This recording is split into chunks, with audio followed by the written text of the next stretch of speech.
To sew a button, first thread a needle and tie a knot at the end of the thread.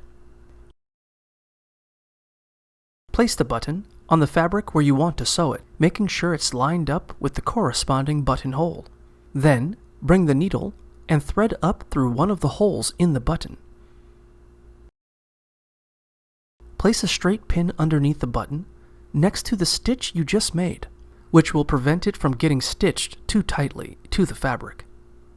Next, bring the needle and thread down through the other hole. Repeat the process until the button feels secure.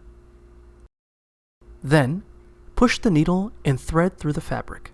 But this time, don't go through one of the holes in the button. Remove the straight pin and wrap the thread around the stitching between the button and fabric 6 times. Bring the needle and thread down through the fabric again, and stitch 3 to 4 more stitches through the holes in the button.